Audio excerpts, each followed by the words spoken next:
Well, hello summer. I'm coming at you a day earlier than I usually do. Sorry. Tomorrow, which is Sunday, when I usually film a report. I got football pictures for the team I coach. Then we have a game, and then Benny has a game. You get the drill. I'm actually not even going to be on the water tomorrow for like the first Sunday in 30 weeks. So football. It's football Sunday tomorrow. So I'm coming at you today with a weekly report on a Saturday afternoon after chasing some fish and getting after it. And I say welcome back to summer because I'm sweating right now. It's like 80 degrees outside. It was upper 80s all week. Water temps are back in the mid 70s. It is September 14th. I mean, I kind of liked when we had that cooler weather a week ago. It just felt nice to get up in the morning with sweats and a hooded sweatshirt, even a vest a couple days. I wore my Blackfish soft shell vest a handful of days 2 weeks back. Now this week I started many days at sunrise when it's 70 degrees outside. So we are seeing an unusual, I believe, warm trend. I honestly didn't even look at the forecast this next week. I just know this past week felt like summer. Whew. One thing I noticed though, I don't know if you did, is the humidity levels drastically different than summertime, right? So even though it got into the 80s, it didn't feel near as hot as it did in July and August. So silver lining in some of this, just generally speaking, cooler conditions. So that's going to continue to trend. Speaking of all of that summer-like conversation, the fish kind of sat in a summer-like pattern. We caught fish really well again on jig worms, Ned rigs, drop shots. We caught them just fine on a variety of presentations that we've talked about for weeks. We started to allude to the fact that we're starting to use moving baits. We're starting to get shallower, all that sort of stuff. But what I saw happen again this week is everything kind of slid back out. And the only fish we caught somewhat shallow were 5 to 15 foot range flipping heavy cover. I got some big fish this week. I got a 6.13 on Monday. While the teams were fishing the Denny's, I took out my two younger boys and I was flipping a heavy 1 ounce tungsten weight, and I was actually flipping a Mr. Twister flipping out. Now this is your traditional flipping bait, kind of like your beaver bait, your paddle bait. Beautiful looking tentacles on the side, flappers. I actually take these out of the package and I will break them apart so that the flappers have a little more movement. And this is just a blue and silver. I think this one's actually called penetration. I was actually flipping a green pumpkin or watermelon candy. This one will work well too. A lot of times you're just looking for that reaction from a fish. Heavy weight, I'm flipping into that heavy cover, whether it's milfoil, coontail, whatever, kaplunk right down to the fish. Usually you get bit right away. I'm just looking for quick contact with the bottom, get down there fast, cover that stuff. Seems like some of those larger fish, largemouth bass specifically, stalled out in that area. They thought about making that shallow movement. Water temp started to rapidly decrease a week or so ago. They thought about making that shallow movement and they kind of just went burp, and they stalled out in that heavy, thick stuff. So we're catching a pile of fish out deep on jig worms, Ned rigs, drop shots, like we said. They're not the big ones. The big ones, like the one we got today, the big ones, we got another good one, flipping heavy cover, flipping tungsten and plastic, flipping grass masters, flipping heavy AT jigs from all terrain, flipping and punching, that intermediate level stuff, not the shoreline to 7 foot out, but that like 7 to 15 feet, 7 to 12 feet, that 8, 9, 10 foot range specifically seems to be the sweet spot on the lakes I'm fishing, Minnetonka, those sorts of bodies of water where you have that nice transition of hard bottom. Find those areas within the weeds, and that's where you're catching your bigger fish. That's where actually all of our big bite fish have come from this week that are over 4 pounds. Seems like they're stalled out right there in that thick stuff. So get good at flipping. Put some braid on a bait casting rod. If you haven't used a bait casting rod that much, I would encourage you to practice. Go out in the front yard. I thought I had one tied up. Yeah, right here. I actually have one tied up right here just to show you what my kids have been doing. This right here is a bait casting rod, got a bunch of braid on it, and I'll put this right in front of your face. There is a jig all duct taped up. So the hook can't hook anything, they can't hit anything, they can't dent my truck or break a window. and they're practicing flipping, they're chucking, they're winding, they're doing all kinds of stuff, and that has helped them get better with the bait caster. So I would encourage you to do that if you're not a bait cast angler. If you are, I'm preaching to the choir, don't worry about it.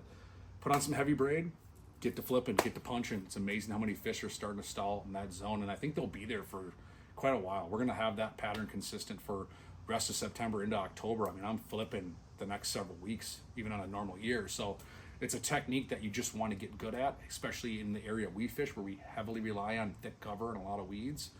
And away we go. And that's been my bait of choice this week, is that flipping out. I've talked about it a little bit. I got a video coming out where we got another big one on this. You'll see that coming out here shortly. But that flipping out from Mr. Twister, check that out if you haven't. Very, very durable, good looking presentation, and it flat out just catches fish. So that's one that's working well. I mean, we've chucked in wind sim chatterbaits, spinnerbaits, things like that. I mean, I'm not trying to discourage you from not using those tactics. They are putting some fish in the boat. Just for whatever reason, at least for me and my boat and the anglers I'm with, we're not catching big fish on shallow moving baits and the outside weed line spinning rod tactics like we did a few weeks back. So keep that into consideration. Brody, he caught a bunch of fish throwing just a 3-inch paddle tail bait, just a little 3-inch Crush City Mare, I think is what he was throwing on a Scope TG from All Terrain Tackle. He caught a bunch of fish on that. We caught some walleyes on that. So those little smaller moving baits are getting some fish to go too. Honestly speaking, we're taking it day by day. You get out there, you see what the conditions throw at you, you play the wind, you do a number of different things. We had a little bit of rain come through actually this morning. A little bit of rain, it kind of felt nice. Definitely wasn't enough to get you soaked, but there was enough rain coming through that it kind of changed the pattern in a good way. Fish kind of turned on. Use some of those things to your advantage. But that's really what we're doing to catch these bass is flipping. Man, I'm telling you, flipping's a big thing. One thing we do if we went deeper, and if you want to try to get that bigger bite deeper on a spinning rod, I would throw a whole Kamita, a whole Senko on a heavier jig head, say a 1/4 ounce mighty head, something like that. Get it out there, let it plummet down quick, let it plummet down fast. That's another way to get bit right now. You could certainly wacky rig docks. I know a lot of anglers are catching some big fish off docks, and they have been since May, and they will until we stop fishing. So dock is always a good opportunity for a big fish. So another way to catch them. The pike are all over. They're on the deep weed lines. We talked about this last week. They have not moved in yet, at least not the big ones. So contrary to the largemouth bass, the big pike are still on the outside weed lines. You can catch them with heavy jigs. You can catch them with deep crankbaits. You can get them with a number of different things. I know some anglers are starting to troll like 3/4 ounce spinner baits, slow for pike on the weed lines, almost like a musky approach, and they're getting some pike to bite that way too.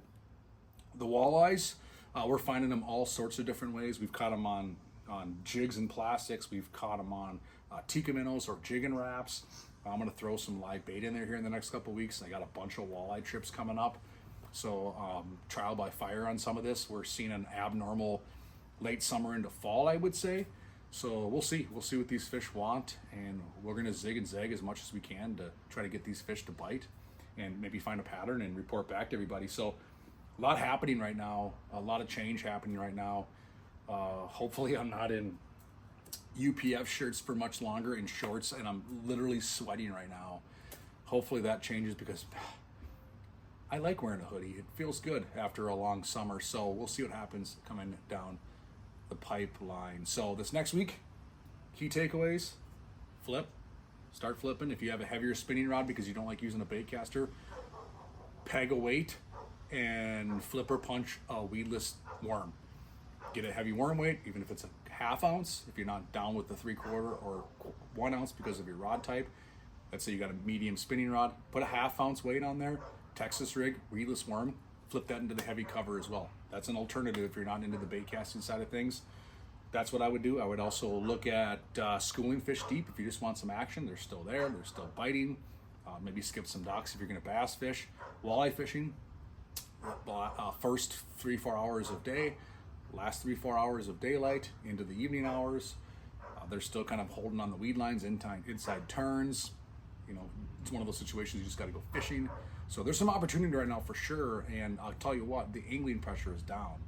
Even on lakes like Minnetonka, you're seeing less boats. Those of you watching can attest to that. Even on the weekends, there's less and less boats, and that'll continue to be the trend as we move into September and October. So don't put the boat away. You're gonna have more opportunity to fish. You're You're going to have less people on the water bothering you if that's your case. And the bite will actually get a little bit better as these water temps hopefully start to cool down. So get out there, have some fun. I hope you have a great rest of your weekend. Again, thanks for stopping by on a Saturday and listening. It's football Sunday at my house, and it's football Sunday probably at your house if you're a Vikings fan or a Packers fan. I'm sorry if you are, but if you are, enjoy a Sunday of football. Enjoy some time with family, and we'll catch you next week.